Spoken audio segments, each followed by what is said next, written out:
we can go ahead and get started. So, my name is Samantha Carrera. I am a marketing manager here at Telgorithm, and I'm super happy to be here with all of you today. Thanks for bearing with me there.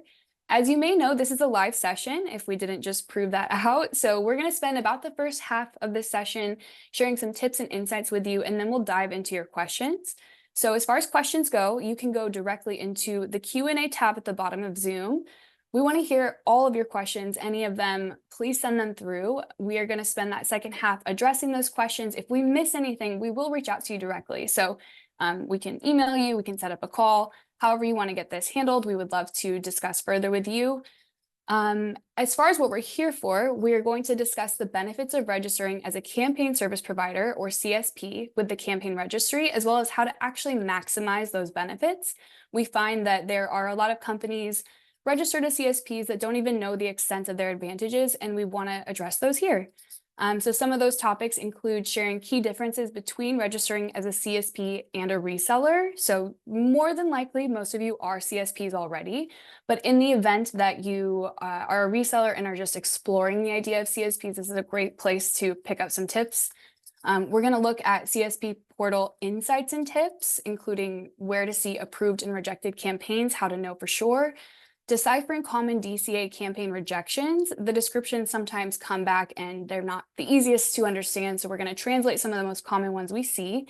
And then we're going to pinpoint where and what your carrier rate limits are. If you've joined anything with Telgorithm, you know that we're huge on carrier rate limits, and for good reason. It's everything when it comes to messaging. So understanding how to find what yours are and how to maximize them is really important. And then lastly, we're going to highlight two awesome resources that were recently launched by TCR. So without further ado, to lead the Q&A, as always, is going to be our awesome Telgorithm CEO and co-founder, Aaron Alter. Welcome to the stage. Pleasure, Samantha, as always, and thanks to the technical team for working through the technical difficulties, and apologies for the attendees for the technical difficulties, and appreciate everyone taking the time out of their busy days to join here. I couldn't have set that up better myself, so well said there, and I'm excited to jump into this important topic and discuss some of the latest things that we've seen going on. And I'm also excited to hear some of the questions from the audience here. So feel free to start submitting them here. Awesome. Thanks, Aaron. Perfect. So we're going to head into our presentation, if we can. Okay, here we are. Just to kick it off, who the heck is Telgorithm? I'm not sure. So what Telgorithm is all about is A2P 10DLC, business to consumer messaging. This is what we do. It's all we do all day, all night, and we strive to be the true experts in this field. Obviously, that is a huge task for any vendor, let alone if you're trying to multi-manage many different other features. So if you're managing this as just a sole service, in and of itself is extremely complex. There's many players in this ecosystem, and things are consistently changing, sometimes on a daily or even a weekly basis. And it's not always the easiest, and we're not always perfect at it, because it's almost impossible to be perfect at that because of the moving pieces. But we strive to make sure we're always in the know by connecting with the right players in this ecosystem to be able to, in as fast as possible, update our customers to ensure that they are always being proactive. That's the key word here with their success. And it's not just about assigning an account for us. We don't look at it in that way. Rather, we truly build technologies and a service to try to make sure your messages will consistently get delivered and be the team that you want to be able to speak to directly of experts to be able to handle issues in a timely fashion should you run into an issue in this complex world. And just to highlight here, of some places where we spend a lot of our time is one, compliance guidance. So proactivity when it comes to registration. Obviously, I'm sure as everyone's aware, there's a lot of different, we'll call them rules, that are coming from various different places, CTIA, network operators, DCAs, registries, many different places that these rules are coming from. We try to stay in the know as we go to be able to proactively guide our customers. Keyword here being proactive, to make sure we don't run into issues and that we can streamline your setup as fast as possible. Many times with many different vendors, we hear there's extensive delays just to get your campaign processed, let alone approved. There's lack of visibility into why a campaign even gets rejected. I don't even know what campaigns got rejected, let alone the reason why, and the answers many times are very vague. So we've set up a system, we're going to talk about CSPs and why that's so important in a second, that allows you to feel at ease for you, and then hence hand that off to your customers or create a better customer experience for your customers when it comes to compliance. I'll also say this as well. While many people think that A2P 10DLC is about compliance, it's actually not. Their compliance, many of the compliance rules have already existed on what's called P2P or person-to-person, but they just weren't enforced. And as A2P 10DLC has rolled out, the goal was for businesses to be able to properly communicate with your consumers, which needed higher throughputs. That's really what you're paying for, to get higher throughputs, and therefore they wanted to keep a clean ecosystem. And so that being said, many folks believe, because it's gotten quite complex and confusing to become registered or approved or whatever you want to call it, that they think that once they're approved, everything is good to go. And that is actually, unfortunately, not true, because you need to be able to have somebody in the stack that manages proactively your throughputs, because there are throughput limitations that are set in place, not only for you as the messaging provider or the application provider, but for each of your brands. And within each of your brands, each of their use cases might have different throughputs for different network operators, and someone needs to manage that. Many people are unaware of that, and if you or your vendor is not doing that, you're going to run into disruptions and problems real fast and be really frustrated and really confused as to why. And then third and final piece for us is trying to, again, there's always room for improvement, to try to provide the best customer service, so that if you do run into an issue, to make sure it's being addressed in a timely way, and not only just to address, to say hello, hey, I'm here, but to try to have a team in place as best as possible to be able to isolate your issue quickly, work with our close partners in the ecosystem to isolate an issue when it does happen quickly, and hence get you unlocked for whatever that issue might be as fast as possible, and then also be preventative going forward to ensure that this kind of an issue doesn't occur again by getting to the root cause of the issue. So these are all things, again, we believe we are the experts in this area. We'll continue to really double down on this area as it continues to roll out forward. And this is what we believe at a high level is what we're putting ourselves out there to set us apart from some of the other vendors that are out there that you can try and get A2P 10DLC from. I know that's a little bit extended here, but important to mention for the audience. Thanks, Aaron. Of course. That being said, let's get into the topic of today, and that is this thing called CSP versus reseller. First of all, what is it? So as we mentioned here, to become compliant in A2P 10DLC, you have to do this thing called register. Now, there are various different ways and formats to register, and it's important, very important, to understand them and their ramifications. So what I mean by this is really two fundamental ways. So let's assume everyone that's joined here today is what's called an ISV, as one of the famous providers dubs them, which would stand for an independent software vendor. Or essentially, simply put, you have a software application that your customers, which are in this ecosystem called brands, use your software application to communicate with their customer, and we then power your application. But you are essentially a software provider that supports multiple brands and their campaigns. So in the TCR world, which is the campaign registry, the main player that puts all the glue together in this ecosystem, this is known as what's called a campaign service provider, not a reseller. A reseller, if you look at the word itself, means you're reselling something.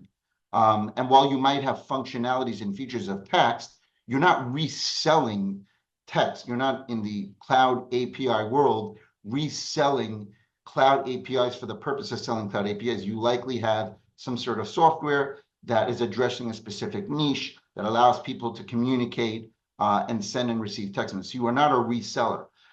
In the reseller model, the way you can tell if you are is you would get your brands, which are your businesses, your customers' information, including and beginning with their tax ID information, which is required, their EIN numbers, unless you're a sole prop. but you would be giving this information to, as a reseller, to your provider. That is not appropriate. Your provider should only be what's called a CNP, which stands for a connectivity partner, because that's what they're providing, connectivity service. You are the CSP, the campaign service provider. And that means you need to be going directly to the campaign registry itself. If you are in a situation right now where you're going into a hub, a trust hub or some API and giving tax IDs of your customers to your connectivity partner, that is not correct and not appropriate. And the way many of these vendors have labeled it and titled it as, oh, we'll take all the dirty work out of it for you in doing this, which is actually false. Because if, let's just say, it takes 10 total steps to become registered, it's still 10 steps, whether you're in the reseller model or whether you're in the CSP, true CSP model, which I'll get to in a second. It's still the same 10 steps, except 5 are here and 5 are here. Same APIs, they're just resurfaced, if you will. So there is literally no benefit, even from that argument standpoint, to using your connectivity partner to represent your customers as the CSP. Because when you are a reseller, reseller is nothing in the ecosystem, and hence your connectivity partner, in addition to being your connectivity partner, has now become your CSP. And the negatives to doing this is, one, ownership. You have zero ownership when a brand gets created under someone else's CSP account. You as a reseller have no ownership of any brand that is created or that you are tied to in someone else's CSP account. So you have no ownership of that brand or vettings that you may do to higher risk score, which can higher throughput limits. You also have no visibility into that kind of setup. So you have no ownership. You know, one of the things that many vendors have put out there, don't become a CSP, too complicated, too complicated. You can't even switch providers, which is absolutely 100% false, because first of all, brands are tied to the CSP level, not the reseller level. So that's number one. Number two, let's talk about campaigns, which are the use cases that sit under the brands. If you are a reseller, that campaign gets tied not to you, but to your provider CSP account. And why would they want to allow you to switch elsewhere at all? They want to keep you in there on their own. Versus when you become a CSP, and a CSP entails going directly to the campaign registry itself. There's not a large fee for doing that. It's a $200 one-time fee. You take a webinar, it's 30 minutes, and they give you access to their portal and their APIs. And that allows you to create your brands and your campaigns, and then elect your connectivity partner. In this fashion, and just to prove my point to you, the TCR about a month ago just launched this thing called a campaign migration tool for CSPs only, because you own those brands and then campaigns, and you could switch those campaigns without having to re-register.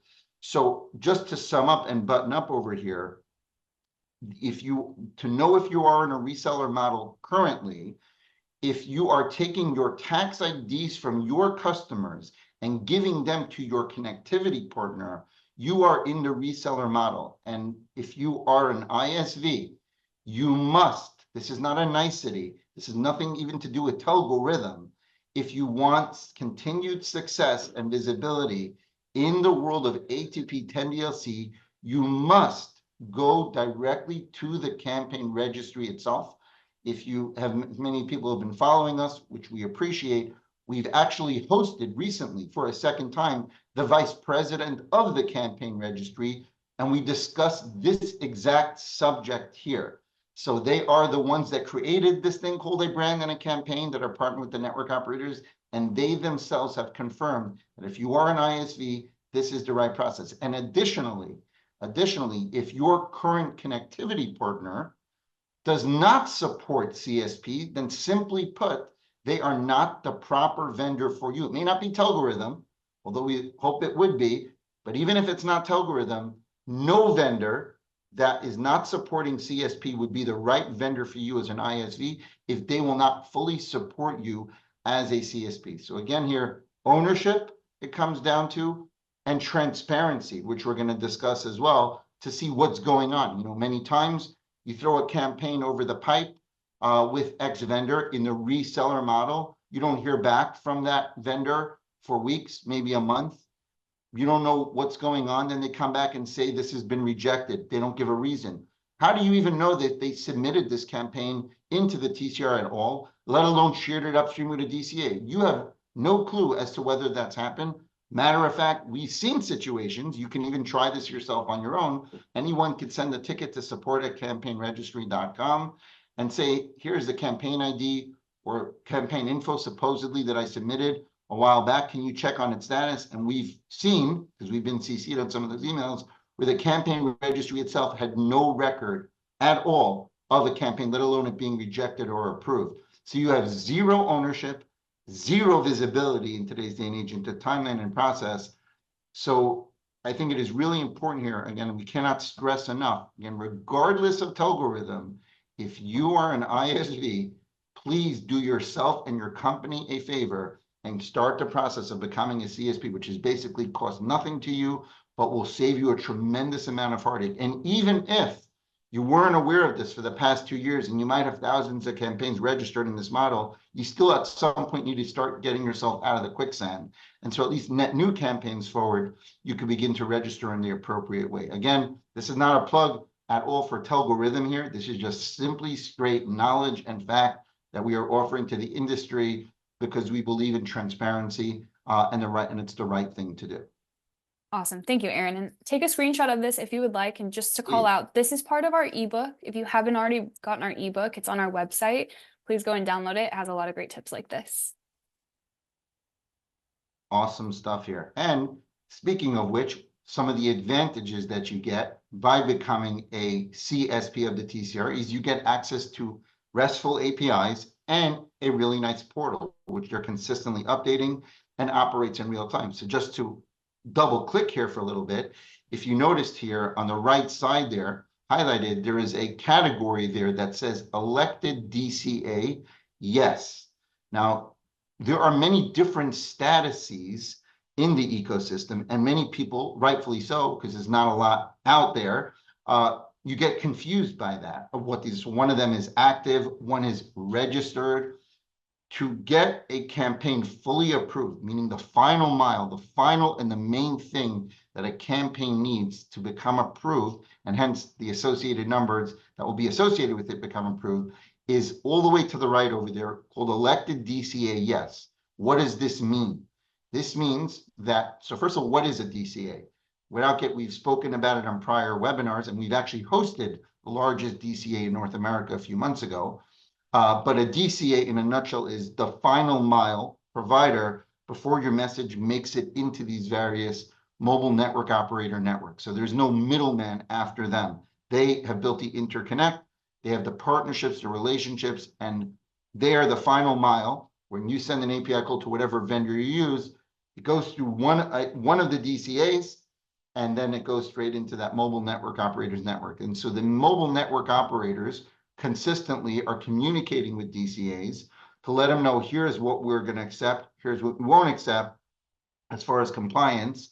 And so because people or businesses were trying to get around the system earlier on, things were much more automated at one point, but because people were trying to take advantage, they put people in place at these DCAs, actual people that review these campaigns. They will go into your campaigns. We'll discuss in a minute some of the things that they look for. But the bottom line is, every time you submit a campaign, regardless of where you are in the ecosystem, sometimes you could be 10 companies deep. It could be a company that you use that uses another company, another company, all the way up to DCA, which causes a big headache. You may not even be aware of that. So it's important, if you can, to try to understand where the company you're partnering with stands in that ecosystem and the benefit they're providing in that regard. Not everyone can go to a DCA. I'll just point out that would be, without getting into many of the details there, that's like you want to buy a single can of Coke and calling up Coca-Cola corporate for that. So there's different players in this ecosystem for a reason, and it's not meant for everyone to go to a DCA unless you meet certain criteria, which most ISVs do not.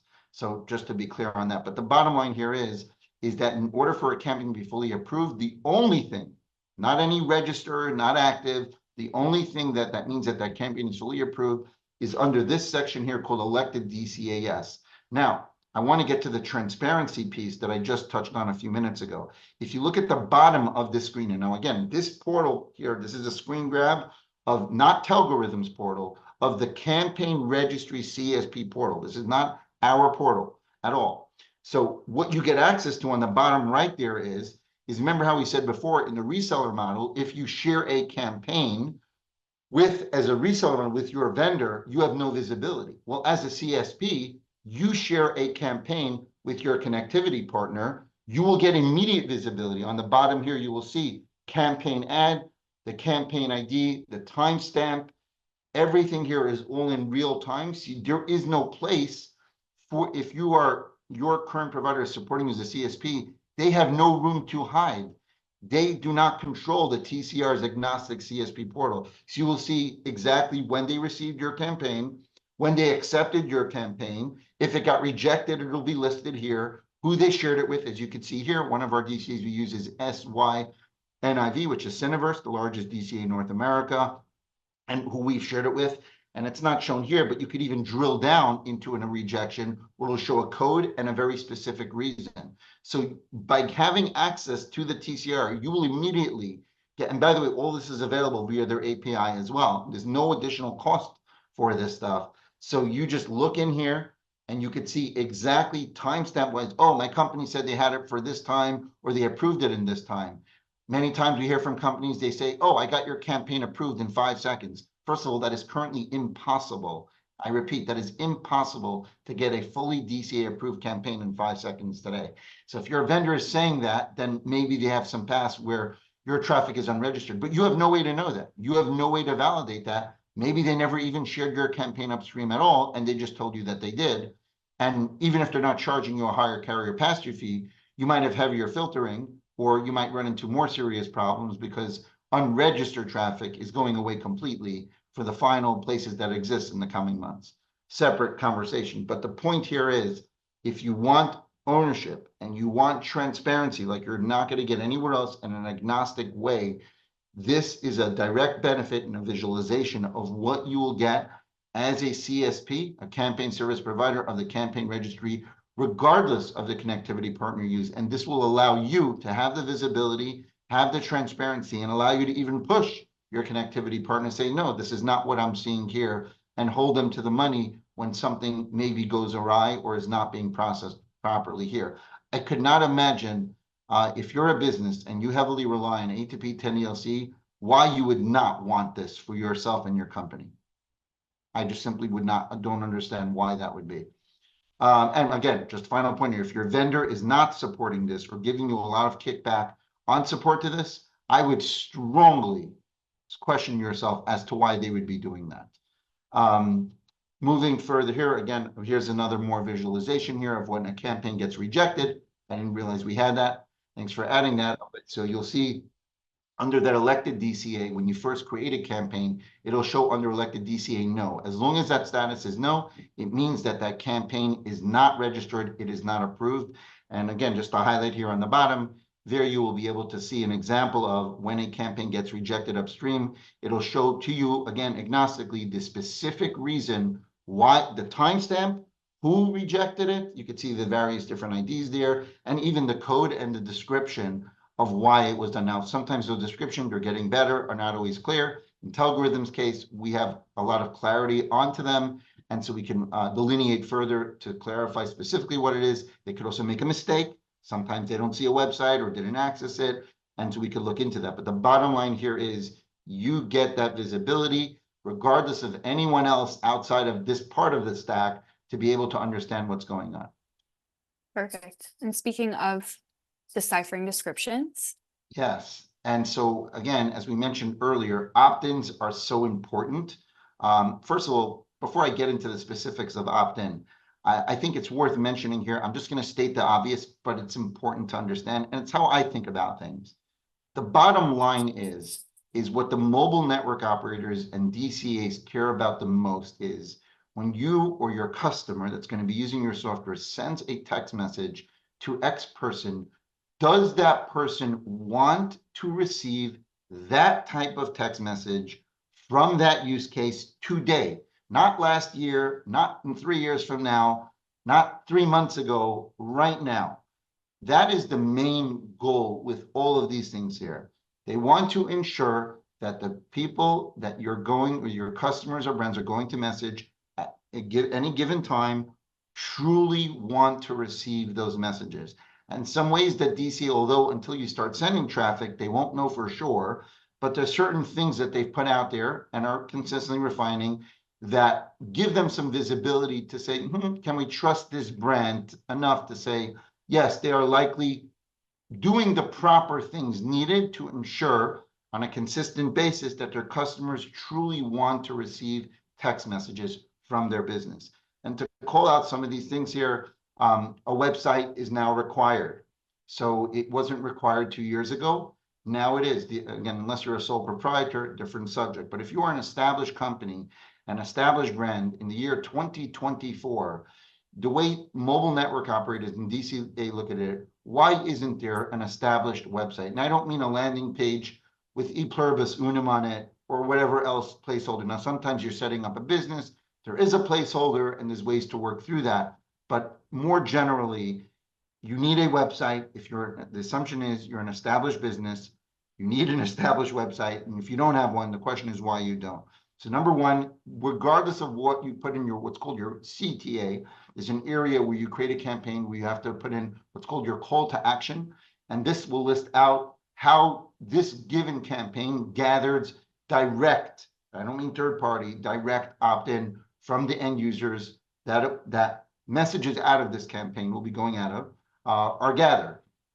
And so if you put in your CTA, which is totally fine, it's done over the phone verbally, that is a version of opt-in, and you exclusively put that in your CTA, that's fine.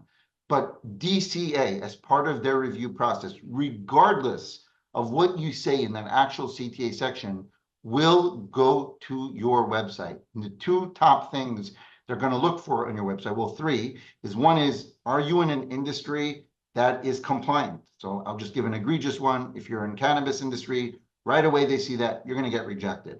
Let's assume you're in a compliant industry and just clear guidelines, and I assume most people know what those are. But assuming you're in a compliant industry, they're going to look for really for two things. They're going to look for, is there any, so this company saying it gets opt-in wherever it can, wherever it should be getting. Well, they're going to look at your website and they're going to look for any form that collects a phone number mandatorily.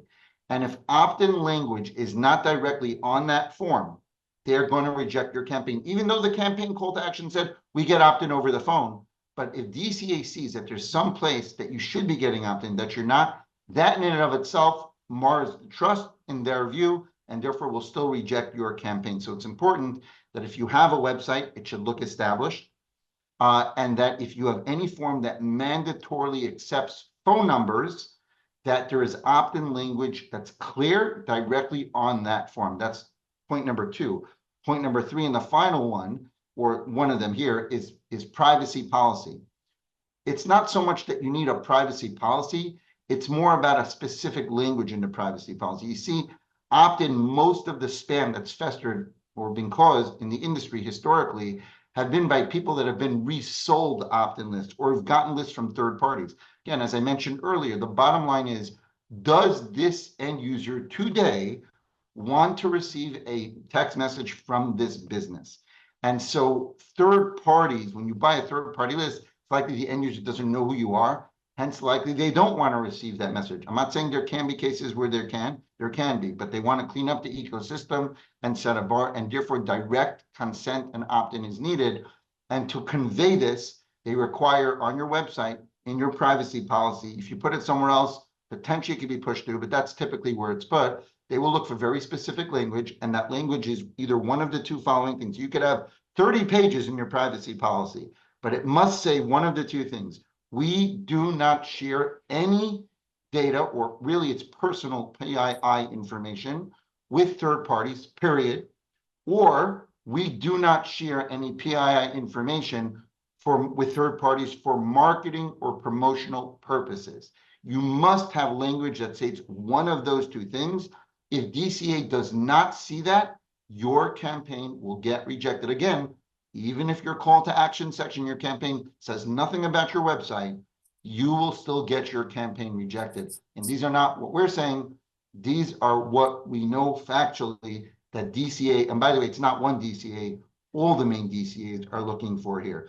The third and final one should be obvious, but again, as I said before, if you're an established business, it means you should have a fully functional and working website. And so if they go to your website and they see you have to hit advanced, proceed, security issue, URL broken, or URL doesn't meet securities in Chrome, that will also be a reason for rejection. If you have a broken URL or some security issue that folks are seeing right when they get to your website, before they could even get into the website, it looks unsecured, they will reject for that reason. So this is, again, a small list. We have an ebook on this stuff. We're consistently providing updates on this. But these categories here are what we feel are the top ones and are the most common that we see of late. Now, I will point out one final thing, because I know we're getting up on time and I want to get to your questions. Sometimes people could say, well, they're starting a business, or, it's a big enterprise and, it has to go through legal to just update 3 words on a website. It's got to go through legal, and this one has to look at it, and that one has to look at it. And then even once legal approves it, it's got to go to some technical team, and they then have to add the words, and all that can take 6 months to do, because it's a corporate environment. And I don't want to wait 6 months to be able to send text messages. And so in that case, that's a valid concern. DC is aware of that. And there are paths potentially that can be taken to get things going. I don't want to get into those today, but I just want to convey that DCA is aware of those scenarios. They're also aware of people making up that excuse to just get away with not having a privacy policy or whatever else it is. So you could speak to us offline and we could tell you and walk you through some potential ways how we can address that if that truly is legitimate. They want to be compliant. They're going to update the website, but they have this challenge here to get going. You speak to us offline and we can work with you. We work with some companies with just that, in just that predicament, and we've been very successful with that here. So I just wanted to point that out as well here. Awesome. Cool. I think we have 2 more slides, and everyone, don't forget to submit your questions in the Q&A tab. We're looking forward to getting to those, but we will proceed. Awesome. Okay, so we'll end off here because I do want to get to the questions here. What are your carrier rate limits? So one of the, again, when it comes to visibility here, you will see here, and you can zoom in on this if you can't see it, but you will see that different carriers here give different limits. And so without getting too much into detail, because we discussed this on prior webinars, you should check those out. We have a lot of blogs on this, but I think I mentioned at the top of this webinar that A2P 10DLC is actually not about compliance. Compliance is the entry ticket to getting something. What is that thing? That is throughputs. Right? Hence low volume campaign, dedicated campaign, external vetting, SBR, special business review. What are all of these things about? They are about throughputs. As a business, I need a certain amount of throughputs to be able to communicate in an appropriate and timely fashion with my consumers. And so if it's about throughputs, and that's what you're really fundamentally paying for, well, who's managing all of these throughputs? Which should be a fundamental question that many have not been asking, but that people should be asking here because it matters. As an example here on this screen here, it shows that this particular brand was approved for 40,000 messages daily. Now that's the T-Mobile, because you could see AT&T there has a completely different account. That's at the campaign level, and that's 75 TPM. So if T-Mobile gives a daily limit for one of your customers' brands, a daily limit, well, what happens if I exceed the limit? Well, if you exceed the limit by even a single text, you will be charged for that message, including a carrier pass-through fee. So imagine this. You've gone through this whole heartache to register and become a CSP and become compliant and got the website updated, got the privacy policy done, fixed your opt-ins, did your call to action section, yada, all these things. And then 3 days later, you get going and boom, all of a sudden you get flagged. This error, that error, you exceeded your limit. Would not be too pleasing for you and especially your customers. The shocking part is it doesn't seem industry-wide, unfortunately, that no one is taking visibility or managing this. This is not the case with Telgorithm. We understood this early on. We assumed everyone would understand this early on and properly and appropriately protect their ISVs for this. And so we built a dynamic queuing system that tracks and manages for you. And just as an example here, and again, we've spoken about this on prior webinars on why this is crucial. This is not, I know we call it smart campaigns. It's not an AI thing, although we may put AI into that at some point. But the bottom line is this is crucial and fundamental to your success on ATP 10 DLC. It's not a nicety that, again, this campaign here shows for the brand level, there's 40,000 messages a day. When you get started on T-Mobile, typically you'll get 2,000 per day. You might think, well, that's enough. Well, I'll give you some examples. Let's just say you have a call center and there's 20 reps. Each rep does not need its own brand and campaign. They share it. And so it is very fast for 20 or 30 reps in a call center conversationally to 2,000 messages to T-Mobile. Again, key here being to T-Mobile. And again, if T-Mobile is a daily limit, well, when does this day start? When does this day end? Is it a rolling 24-hour period? If so, what time zone is it in? All these things matter. Someone needs to be managing this, because if you're not, you're going to hit into the limit after all of this money spent, time and effort, and it's going to cause frustration. And not only would you need to know the limit, right? So you would need to know who you're sending the message to. You see, Metro PCS, or everyone's seen probably the Mint Mobile commercials of late. Those are all what's called subsidiaries of T-Mobile. Well, are they included in that limit? I'll actually tell you they are. Well, somebody would need to proactively know that, because if you send it after the fact, you're already block causing disruption. And so again, Telgorithm is consistently updating this. We get the information from you when you share it with us as a connectivity partner, as a CSP, and we proactively and in real time manage this for you. We've created alerts around this, proactive alerts. We've created a queuing system. We've created the ability in time routes about this. We've created the ability to expire text messages dynamically, where you don't get charged for them if they can't get sent within a period. And we've done all of these things and really gone to great lengths to make sure fundamentally you are going to be supported as us being your connectivity partner in ATP 10 DLC. And this is what you should expect, a status quo. You should expect that from your current connectivity partner, along with them supporting you as a CSP, from any vendor that you choose. And so this is something you will get with Telgorithm. This is baked into our product. It's a fundamental part of our product, and there is no additional fee for that either. We also don't charge extra for professional services either, which is a sham that our industry has got such a place where I'm now going to charge you to get service because my service has been so bad, versus just being proactive and doing the right thing. So these are just, again, just to call out here, what we're on the subject here, throughputs here where you could view them at a campaign level, why they matter, and why you need to choose a partner that's going to properly and appropriately manage them, or you're going to set yourself into some problems. You might be very focused on compliance and just getting registered and may not even realize this today. Awesome. Thanks, Aaron. Of course. To final answer here, one of the other things as well that you'll get by becoming a CSP is you will have a relationship directly with the campaign registry itself, who is the agnostic vendor chosen by the mobile network operators, regardless of which connectivity partner you choose. And two things they just launched. One is that campaign migration tool. So once you become a CSP, you will have the ability, without recreating a brand, without recreating a campaign, to change connectivity partners if your connectivity partner is not meeting your requirements, without additional cost, and without additional, potentially additional review, depending on who their backend DC is. This was launched recently by the campaign registry for CSPs only. It will not be released for resale, not because they don't want to, but because the way that it's fashioned and set up today makes it a very big technical challenge for them. I actually brought this conversation up with the vice president of the TCR himself, and he confirmed that. Additionally, they just released, I believe 2 weeks ago, a customer support portal of their own, where you get to be able to open tickets with them directly and agnostically to be able to see what's going on if needed behind the scenes there. So wanted to call these two things out as well. Awesome. Thank you so much. And thanks everyone for getting to the...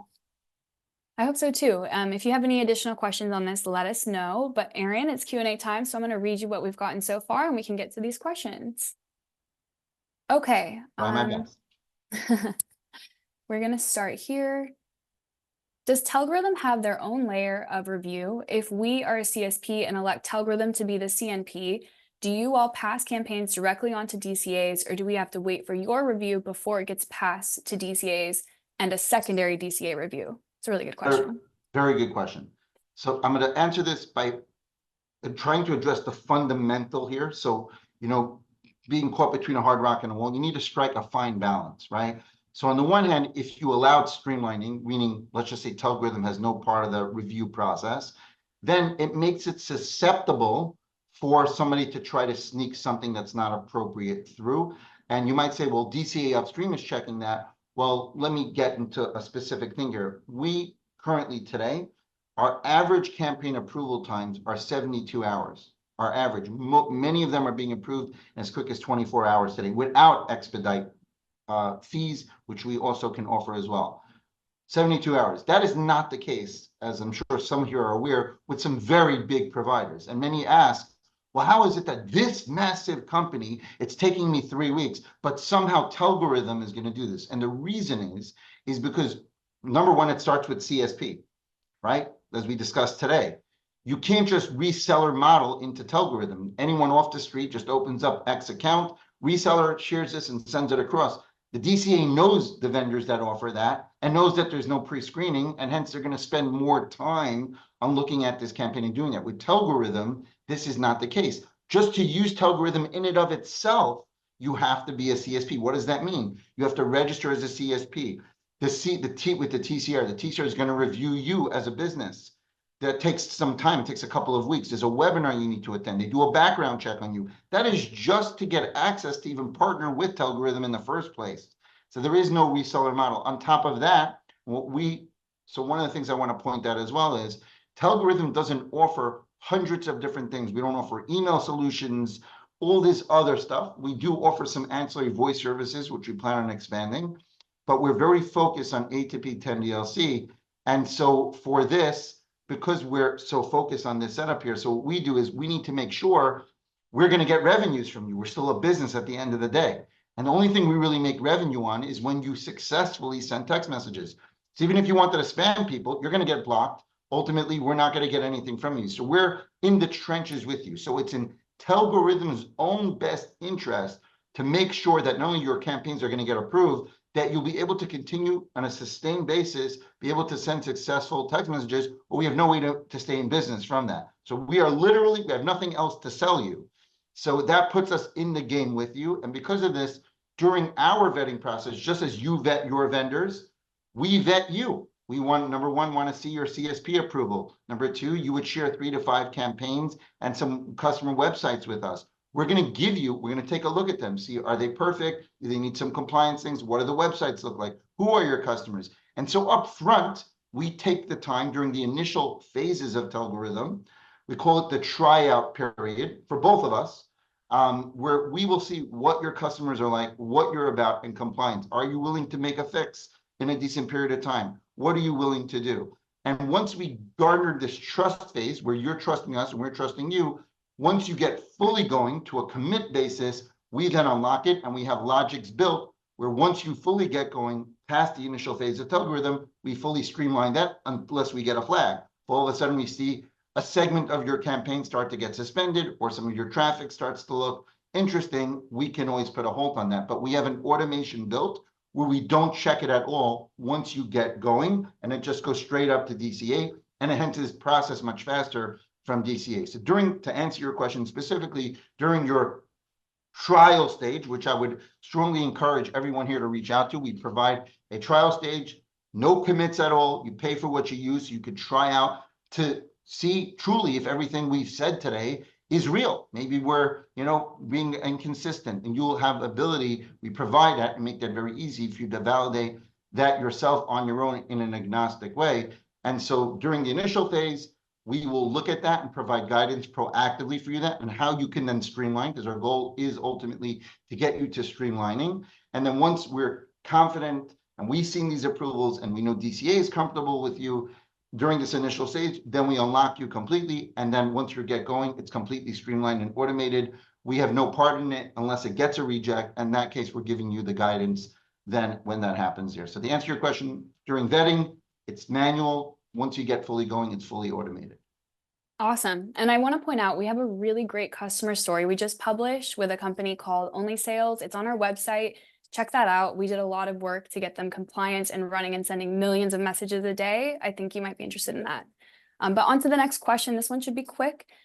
This one asks, does the privacy policy need to specifically mention messaging, I think text messaging, or just the do not share with third party statement that we had on our slide? Just a third party statement. So they're not going to look, we do not share your information. They want to know about information sharing, basically. The catch-all. It could be just a catch-all phrase there. We do not share information with third parties, or we do not share information with third parties for marketing and promotional purposes. That's literally what they're looking for, those wordages. Now, sometimes they don't see it, or sometimes there could be contradictory language. Sometimes people add it and don't realize it's contradictory. They can flag that out or miss it if it's 30 pages long. And then again, we'll work with DCA and making sure that gets fixed and provide you guidance to say, hey, put it up here or make it much clearer so you don't run into that again. But that is the language specifically that they're looking for. Good question. Perfect. Okay, next question. With the new migration tool, the campaign migration tool, have you been able to gauge what downtime may exist when campaigns are migrated between CNPs? There will be a number port, but also the campaign migration and re-registration / association. This is a very good question. But the way I'll begin to answer this question is there's no variation. So I want to address this question because it's an important one. But with regards to campaign migration, whether you are using the CNP tool or not, with regards to disruption, it makes no difference. Because here's the bottom line, when it comes to preventing a disruption, if you were to migrate partners, you always, the way I always put it in porting in general, this applies even to voice, is you want to build the house before and put in the furniture before you bring the people into the house, not vice versa. No one wants to show up in an empty home that has no electricity, anything there. So the point is that you would do all of this in advance. So let's assume you have a campaign with X provider today. You want to go to Telgorithm, right? So your step number one, even if it's a migration, hopefully you're a CSP, you change the connectivity partner to Telgorithm here on this tool here.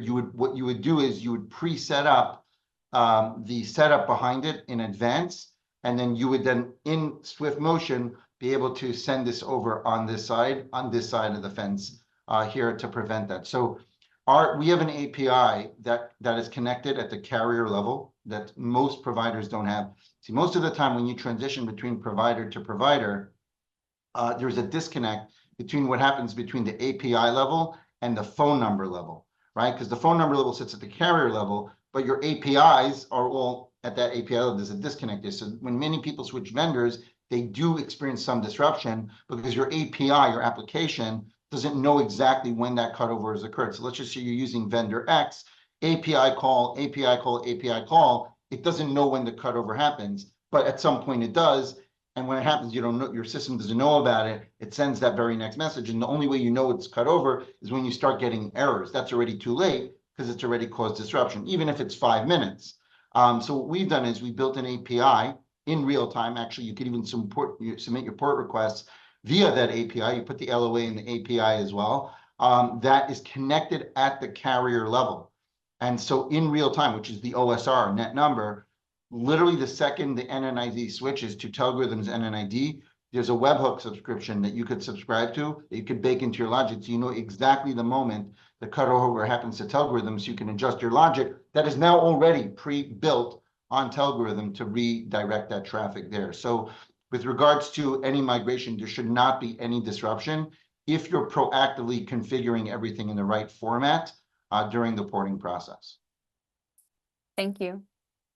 Okay, I have a question that I'm not 100% clear on, but I think basically what they're asking is for paths for working directly with DCA, I believe is the question. If we want to work directly with a DCA as a large corporation, are there any ebooks? By the way, I want to address one thing on the last question too, because I just want to, it's sometimes hard to know full context. So what I gave is an overall answer, which is true, but I want to answer because I think somebody might have been referring to a nuance. And if you're not, that's okay. I'm going to tell it to you anyways. But what you might be thinking is one campaign can't be in two places at once, right? So if it's one campaign with X provider, you want to get a Telgorithm, it can't be in two places at once. Hence, if it's not registered, it can cause a disruption. Again, I don't know if that's the question here, but that would be a good question to ask. The way it would work is, the way it actually works is that it remains registered and your number is tied in OSR and T-Mobile's SMG news system, SEG database, until it gets it doesn't go through the whole approval process,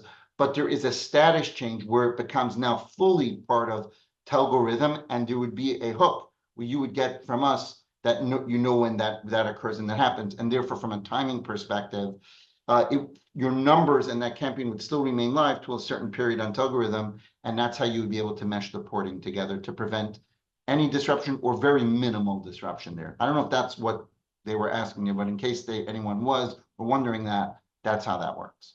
Go ahead, Cool. Samantha. Thanks, Aaron. No problem. I'm going to stay in the same vein of the CNP migration because we did get another related question. This question is, if we do not own the brand, will CNP migration work, or does it need to go through TCR brand approval first? TCR brand approval first. Brands are tied specifically to CSP IDs, not resellers. There is no way, if you notice on many, I'm not going to call any out by name today, but if you go on many of these vendors' websites, they notice that they say campaigns are non-transferable, which by the way, now they are as a CSP, but they, for some reason, the ones that have previously talked about it in the past, prior to migration tools, said they skip out brands. They don't even mention the brand. And because the reason is, factually, brand is tied to a CSP, and if you're using them as a CSP, that is never transferable. When I say non-transferable, it means that you have to go through the process again. You have to build it again, rebuild again, and set it up again and become verified again. When you have your own CSP account that remains with your account, it's one single brand that belongs to you, and then you can then, with campaign-wise, choose, multi-threading or whatever the reason is, the different connectivity partners with the campaign that's under the brand. But the brand always remains static to the CSP account. So if you don't want to go through the process of re-verifying and paying the cost of re-verifying, and then all the vettings are actually tied to a brand, the risk score is tied to a brand, you want to make sure that you are a CSP. And again, even if you're in the trenches in the quicksand already, I would recommend that going forward, for at least your new stuff, you begin to start to get out of that. Perfect. Do we want to talk about the timelines of becoming a CSP really briefly, in case anyone here is curious about that, the cost and the time associated? Yes, so the cost is $200. By the way, you go to campaignregistry.com. You can see all this information. This is not telgorithm.com, campaignregistry.com. Again, this is, fortunately, we've been very big advocates with TCR. And if you notice, anyone that's been following them, they've been putting out a lot more information lately on purpose, because there had been a lot of confusion in the industry, and we've been big advocates and pushing them. One of the folks that have been pushing them to do that. And we're really glad that they're doing that and continuing to do this. You can go to their website and see that. But yes, it's a $200 one-time fee, $200 one time to register as a CSP. We do not collect that. That will be invoiced to you separately. That's another thing. We don't bill our customers for any brands, campaigns. We do bill for the DCA vet fee. That's a separate thing. But your brand registration and your monthly campaign fees will not be on your Telgorithm bill, or will not be on the provider you choose bill as a CSP. And if they are, you should bring that up with them, if you already are, that they're not double billing you, but you will get that directly from there. And so there's a $200 one-time fee. As far as timeline, currently it's taking about 4 weeks from the time you submit your application until you get access to their portal and the API, so your CSP account. I did speak with their leadership last week. They're right now working on processes to shorten that up by half the time, so say about 2 weeks. There is also now a webinar that they require you to attend. I believe they host that webinar twice every week. It's 30 minutes where they give you a basic overall training on the portal and what TCR is about. You must sign up and attend that. Only after they confirm your attendance will they give you access to the TCR portal and the APIs.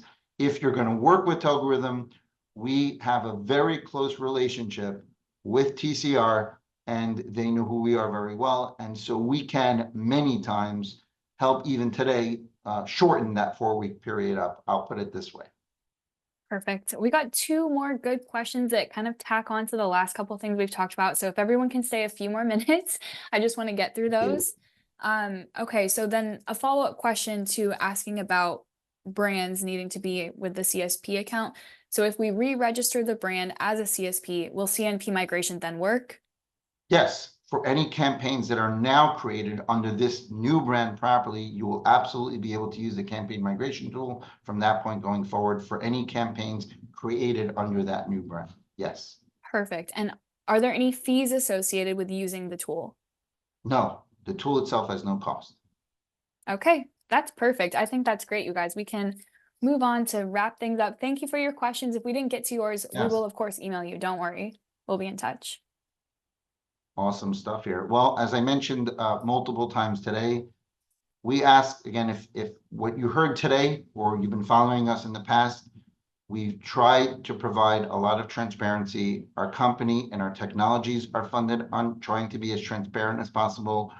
We try to get it right. Everyone makes mistakes sometimes, and we try to listen to that feedback. We give dedicated Slack channels to all our customers. We try our best to stay in the loop, stay in the know, to be able to guide you and continue consistently building technologies and continue refining our processes as we go forward. As I said, we are the experts in this specific area. We don't do hundreds of other things, so we got to get it right. We now have a process where you could try us out. So we do have minimums and we do have commits. We make SLAs into that to be fair and to make sure you're covered on that. But more importantly, we want to make sure that you're a right fit for us and vice versa. And to do that, we now offer trials where you could very easily integrate with Telgorithm APIs. I want to actually point out here, I know we're up on time, is many people have a stigma in their mind that switching providers is going to cost me hundreds of thousands of dollars in R&D work. And the reality is that most of the time, that is actually a big falsity people have, that they think it's really, we actually have a token where literally if you're coming from a Twilio, literally a few lines of code to continue. You're just integrating. The way I like to put it is you've already built the plug. You're just switching outlets. So we have a same outlet, just our outlet has more voltages behind it than what your current vendor might have. So you're just literally switching the plug there. And you don't have to port hundreds of thousands of numbers on a whim on the fly. We could work. So first you test us out, you integrate and make sure that campaigns are being approved, where our systems are doing everything that we're saying and that you're expecting it to do. And that will not take very long. Our average integration time for a typical customer of ours, maximum is 2 weeks. Maximum 2 weeks. Most of them do it in a couple of days. If you have any decent engineer, you go to our website, look at our documentation, you will actually be shocked how easy it is. Like I said, it's literally, you already have the plug, you're just switching outlets there. With regards to migration, like I said, we have an API that allows you to streamline. You could literally support thousands of numbers at one time. With campaigns, even if you're migrating campaigns, with TCR's APIs in conjunction with our integration with them, you could literally set it one API call that all of a sudden creates 3,000 campaigns, which would then, we would streamline once we see a few of yours upstream to DCA, and then we work with that team there. We have some dedicated people to run through that initial process very quickly to get that cut over. So I think there's a big stigma around huge project. No, there's no doubt that it can be, but from an R&D perspective, it's likely, I don't know everyone's infrastructure internally, but more times than not, it is perceived to cost all this amounts of money, and it's actually not the case. That's number one. Number two is porting zero disruptions. Like I said, because of the processes we've created across the board with the APIs and bridging the gap between carrier level and API level, there's usually minimal or hardly ever any disruption at all. Certainly a lot less than you would get potentially for some other vendors. So I would say, again, low effort to try us out. Try us out. If you don't have, forget about Telgorithm. Walk away with anything today to your team. If you are an ISV, as we discussed earlier, we get no commissions, no nothing.